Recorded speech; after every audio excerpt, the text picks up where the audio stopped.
అయితే నేను ఇక్కడికి వచ్చాక నేర్చుకుంది ఏంటంటే, మా గురుకుల్లో ఆధ్యాత్మికత లేనటువంటి మనిషి జీవితంలో జీవించడం అనేది వృధా.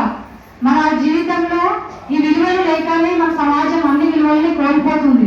చాలా మనము ఎడ్యుకేషన్ లైఫ్ తీసుకుంటే ఎగ్జాంపుల్, మన పిల్లల విషయంలో ఎంత ఉన్నతమైన విలువలు చదువుతున్నారు, ఎంత ఉన్నతమైన చదువులకు ఎదిగి మంచి మంచి ర్యాంకర్స్ గా ఎదుగుతున్నారు. కానీ వాళ్ళలో మానవతా విలువలు అనేవి ఎవరు బోధించలేరు. ఎక్కడైనా దాని తర్వాతనే ప్రిఫరెన్స్ ఫర్ ఎడ్యుకేషన్. మనకి విలువ లేకుండా ఒక వస్తువు విద్యార్థికి ఇచ్చినప్పుడు దాన్ని ఎలా వాడాలో తెలియనప్పుడు అది ఎంత గొప్ప విలువైన వస్తువైనా ఉపయోగం ఉండదు జీవితంలో. మన ఇంట్లో చూడండి, మన కాస్ట్లీ వస్తువులు అంటాం, కొన్ని మామూలు వస్తువులు అంటాం. అది మనం వాడే విధానాన్ని బట్టి దాని విలువ ఏర్పడింది తప్ప ఆ వస్తువులో దాని విలువ లేదు. అది బంగారం అనుకోండి, బీరువాలోనే పెడతాం, కానీ దాని విలువ కాస్ట్లీ అని చెప్తున్నాం.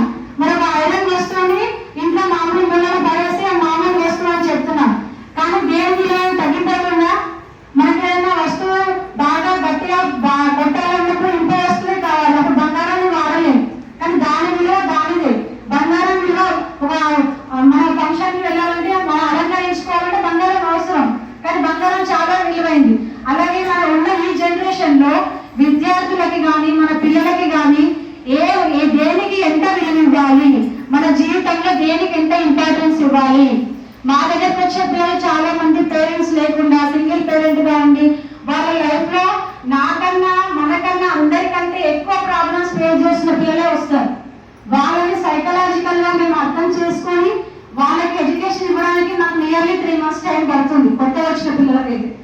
అలా మనం అర్థం చేసుకోకుండా వచ్చిన నెక్స్ట్ డే నుంచి వాళ్ళ బుక్లు చెప్పట్టు చదువు రాయు అంటే వాళ్ళ సైకలాజికల్ గా ఎంత డిసార్డర్ గా ఉంది. పేరెంట్ మన ఇంట్లో రెగ్యులర్ గా మన పిల్లల పైన 24 hours కేర్ తీసుకొని అంత శ్రద్ధ చూపిస్తూ చదివిపిస్తూ అన్ని వాళ్ళకి కావాల్సిన వసతులు అన్ని కల్పిస్తున్నప్పటికీ వాళ్ళు మన మాట వినట్లేదు కొన్ని సందర్భాలలో.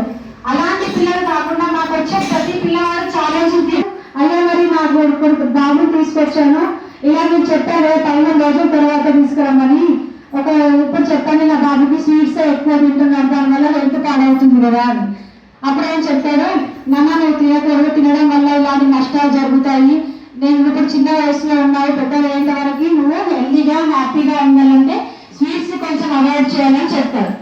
అప్పుడు వాళ్ళ అమ్మకి ఒక డౌట్ వస్తుంది, ఇదే మాట మీరు 15 రోజుల క్రితం ఎందుకు చెప్పుకున్న వాళ్ళు, అయితే మా బాబు అప్పుడే